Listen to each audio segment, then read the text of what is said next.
Well, it's been just about almost 30 days here in Ho Chi Minh City.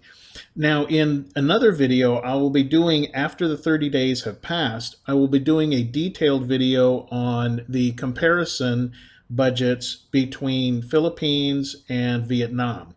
So that way you can kind of look at both. And again, I'll have specific numbers and all that. So that'll be in an upcoming video.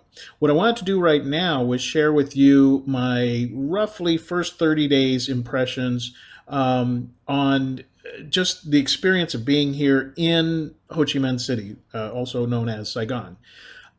So I'm sure that there's going to be other differences between Saigon and, say, Da Nang or Hanoi, and I'll make those later after I've spent time there. So anything I tell you right now is pretty much dealing with Ho Chi Minh City. Now, one of the first things to take into account is that Ho Chi Minh is a metro type city area. Now, I know a lot of you guys, myself included, when we went to the Philippines, we're looking for a more laid back sort of lifestyle. So even though a lot of expats do go to, say, for instance, Makati or to up what I call Uptown Cebu near the Ayala IT Park area, um, because we still like the city amenities. So in that sense, if you come to Vietnam and you're looking for more of a laid back environment, then you're probably going to be better off out in, say, Da Nang or one of the other smaller cities, between Hanoi, Da Nang, and Ho Chi Minh City. Ho Chi Minh is pretty much it is city life. And like for instance, I'm out in District 7 and it's a bit more quiet out here. I'm about 15-20 minutes removed from the downtown District 1 area. So there's like two rivers between me and maybe a 15-minute, like I said, bus ride from here to downtown. Now, downtown is really an impressive city. Again, if you're looking for the province, then then really downtown is not what you're looking for. But if you enjoy city life, oh my gosh, there it is. Just every time I go downtown, whether it's day or night, I discover a whole new section. I've discovered like 4 or 5 sections. I'm not talking about districts. I'm talking about sections where you can just go and in that, say, 10 block area or so, find a lot of interesting things to do. Now, not everybody's interested in the same things, but to me, I can just blow hours walking around, checking out places. For instance, I went to a place, and I'll eventually show you this in video. I went the other night to a place near Saigon Central Mall. Now, Saigon Central Mall itself, it's not the biggest mall around. It's not even maybe the newest, but it is probably one of the classiest malls that I've probably been to in Asia. It is really nice. I mean, it is just really nice. And then you go outside of there, and there's a whole area there. And I'm not kidding. Now, those of you who know me, I'm not a big drinker guy. I mean, I have maybe 10 beers a year, if that, and maybe 2 glasses of wine. But the area just outside of Saigon Central, I'm not kidding. I must have counted 30 or 40 bars in that whole area. Now, when you think of a bar district, it's not like some low end of town. These are really nice bars. This is more like the Gaslamp District out in San Diego. Nice places. Every single one of them probably has a devoted clientele. Each of the bars is different. Some of them are like English pubs. Some of them are just kind of like Korean oriented. Some of them are like American bars. I mean, there's so many bars. And then some of them are bars that you go in and drink. Some of them are bars that have a lot of girls there, to kind of like a Hooters arrangement where, I mean, you're not there to really take them home. They're just sort of there to make it a fun experience, and you end up buying them drinks and nachos or whatever, and it's good for business. I talked to one, her name, I can't remember her name, but anyways, a really sweet girl. She was like outside the door. So there's that whole area. But then there's whole other areas. So when it comes to city life, whether you want to just kind of chill out in the afternoon and find a neat little cafe in the shade and have an iced coffee while you play on your tablet or your laptop or your phone, they all provide free Wi-Fi. There's an entire section, another section where you go and it's a whole 2 or 3 blocks of tree-lined streets, and they sell books. It's just bookstores, which I know sounds really boring, but it's really cool. It's kind of like something you'd see in Berkeley. And again, there's coffee shops with patios. You can just buy a book and kick back on the patio outdoors in the shade and read a book and watch the girls go by. I mean, it's a really cool, chill place to hang out. And as I mentioned before, then you have other areas which have like park after park after park. I mean, there'd be like 6 parks all in one area.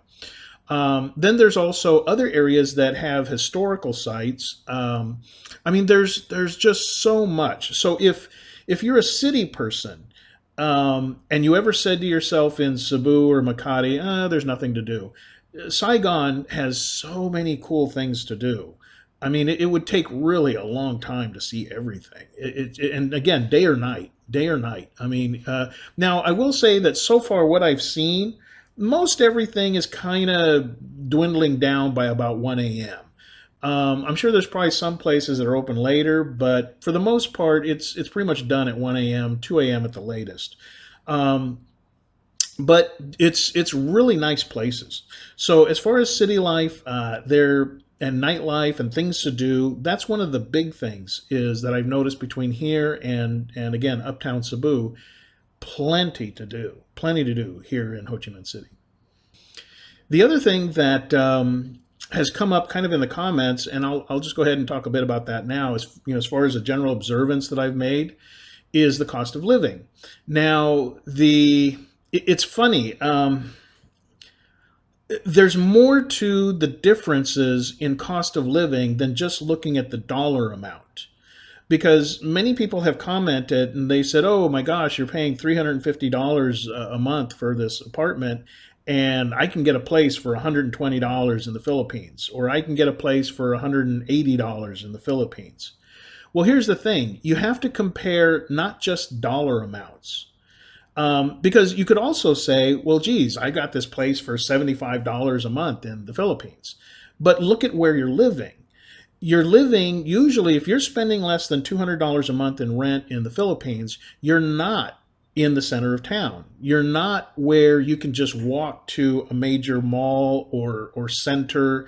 You're not surrounded. Again, the only places like that in the Philippines are going to be in uptown Cebu, which is again near IT Park or Ayala, or you're going to be in Makati. To even come close, not even equal, but just to come close to compare with what's available out here in, say, Ho Chi Minh City.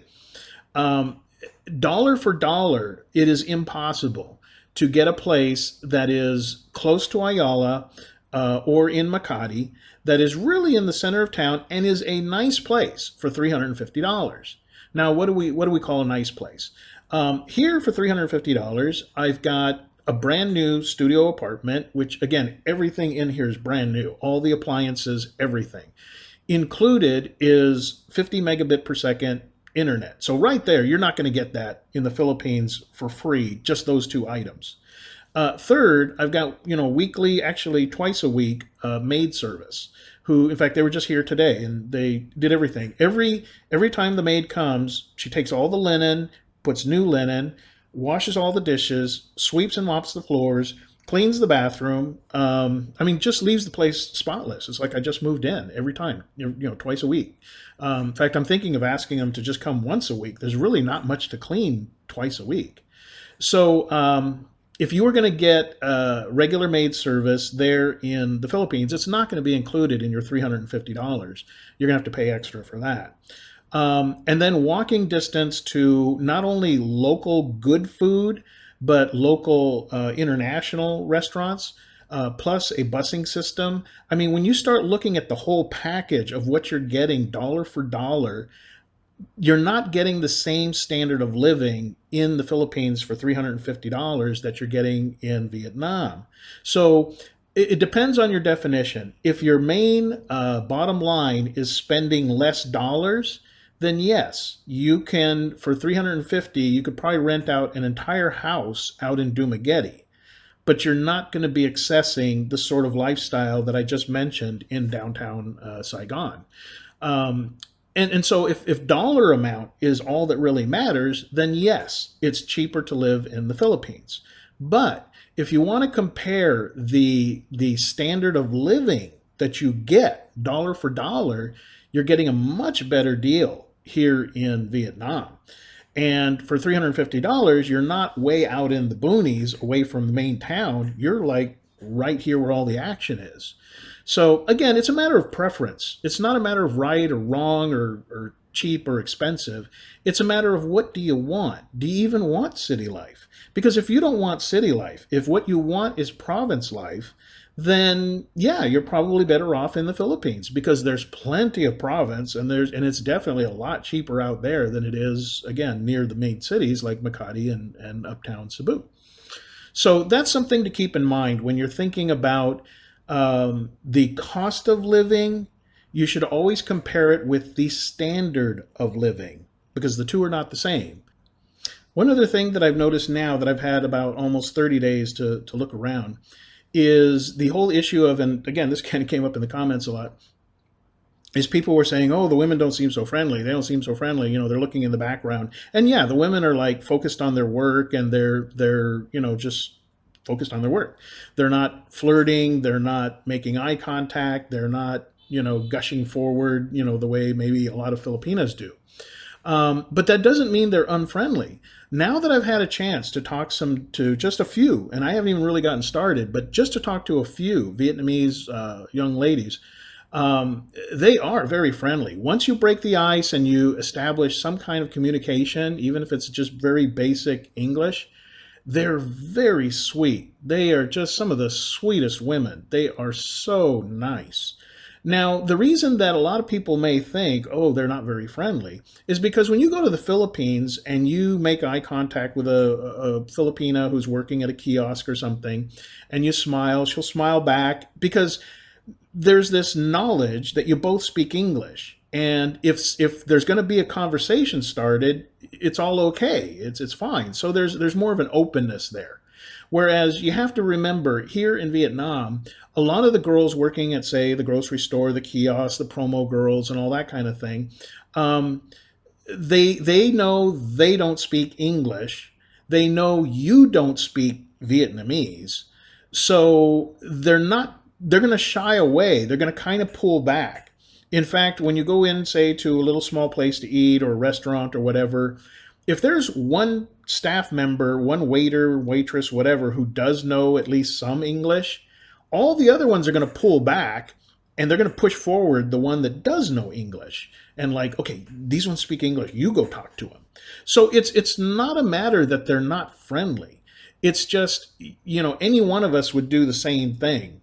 You know, I mean, if, say you owned a restaurant in the United States, and you had one, you know, Chinese college student working as your waiter, and then all of a sudden, you know, a Chinese couple comes in. It's obvious that they're tourists. They only speak Chinese. Well, who's the one guy that you're going to have go take their order? The one Chinese waiter who knows some Chinese. He's, you know, and the rest of you are going to pull back. It's going to be like, you know, I don't want to talk to him. It's not that you're not friendly. It's just that you know that communication is going to be awkward. So again, once you get to break the ice and establish some kind of communication with the people here, same thing with the older men and the older women, they're very, very sweet. There's a place near here that I get my banh mi sandwiches. They make banh mi's everywhere, but this place, we call it the Cadillac of banh mi, you know, my buddy and I. And they make the best banh mi sandwiches, and they're like 95 cents each. So I usually go and get two of them. And I've been there so many times already that, you know, the lady's really friendly. And I know part of that is, you know, good business and all that. But they're friendly people. They're not unfriendly. Again, it's just that they know there's going to be a communication gap, and they don't want to look, you know, awkward or weird. And it's more that. So if you look in the background of the videos and you're like, oh, well, they're not smiling or whatever, um, another thing I've noticed is they're very focused. I mean, hardworking doesn't really even cover it. They're very focused on their tasks. You don't see. I'll tell you what you don't see. You don't go into the mall and or restaurants, and if they're not busy, you don't see them all on the phone. Hiding behind the counter or whatever, or standing around just playing on Facebook or playing some game or something. They're busy. They're focused on their job. They're like in many places in the United States. They're finding busy work. They're refilling napkins or the condiments or whatever. They're staying busy. So if they don't look as friendly, it's just a different approach to work ethic. In the Philippines, it's more of a casual thing. Even in the nice malls, the girls will be, again, if there's no customers, they'll take off their shoes and just kind of like hide behind the counter and play on Facebook or whatever, and if you catch them doing that, they smile and whatever. Here, it's more professional, which leads me to the last item. Here, there is a whole level of professionalism and service that is really welcome. I mean, I have now gone out at least half a dozen or more times with, my friends or expats, viewers that I've met up with, at least 6 to 12 times, going with someone else besides me for dinner or lunch. And I'll tell you what happens every single time is the two of us will make our order. The waiter, waitress, whatever leaves, and we're talking, whatever. And the first thing that happens is our drinks show up. Okay, our drinks show up, and then they leave, and then one dish might show up, and then and then as soon as they can go back to the kitchen, the next dish will show up, or it'll show up like within 3 minutes. So you don't have that awkward situation where you got two or three people. Two of them got, or one of them has their food, the other one doesn't. You're like, again, in the Philippines, this is a common thing. You go with a date or whatever, or a friend, you both order your food, one person gets their dish, and maybe 15 minutes later, the other person gets their dish. And so the first person is sitting there awkward, kind of like, well, do I eat while he hasn't gotten his food yet? Or do I wait and watch my food get cold? It's just it creates an awkward situation. And so here, the food all arrives at the same time, even when there was three of us. Just it was either last night or the night before. No, it was last night. The three of us went out, and all our food. First, our appetizers came in at the same time. We had that. And before we were finished with that, all three of our main courses came in. I mean, it was just, the way it should be. I'll give you a really good, perfect example. We're at this restaurant, and there's three of us, and one of them, one in our party, Gio, dropped his chopstick. Now, that chopstick hit the ground, and like within 2 seconds, the waitress, who was like a good 15 feet away or 20 feet away, immediately goes, without being asked or called, she immediately goes to the little desk there, grabs a fresh set of chopsticks, and brings it over. While we're talking, if any of our drinks got lower than half, for our soda or water or whatever, they would come and take the can, whatever, the water, and refill it to full. If our ice melted, this has been at like just about every restaurant I've been to here. If the ice melts, they will show up with a bucket of ice and take some tongs and drop in a nice big fresh chunk of ice. This is all without calling them over or, having to wave at them or any of this.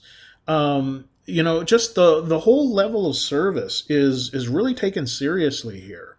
And then it's so refreshing because then you can have a nice dining experience and you're not going through this whole rigmarole of, you order the mango shake, and then 20 minutes later they come back and tell you they don't have the mango shake, and then you finish your complete dinner, and then the mango shake shows up 10 minutes after that. You don't have that kind of situation here. Every restaurant that I've been to, and not just nice places near the tourist areas, I've been eating all over here and out, say, in District 7, which is pretty far removed from main downtown. where you hardly see any and that many expats. Even the little eateries out here, same thing. Very good service. Whoever your waiter or waitress is usually going to be watching your table along with their other assigned tables, and they know the process, the drinks and then the food, and then is everything okay, and then, oh, they're out of napkins or whatever. They're watching their tables and they're attending to service. They're not over on the other side of the restaurant, again, playing on the smartphone, waiting till you hail them down or have to get up and go find them. It's not like that. Now, I'm sure that here and there's going to be a restaurant that, again, it's a spectrum. You're going to find restaurants that just don't care. But overall, I am consistently running into very good service here. So anyways, I'll go more into, again, like I said, the budget once the full 30 days is up, and I'll compare that with the Philippines. And also I'll be doing another update after 10 days from the last update has passed by. All right, so catch up with you guys later. See you then. Bye-bye.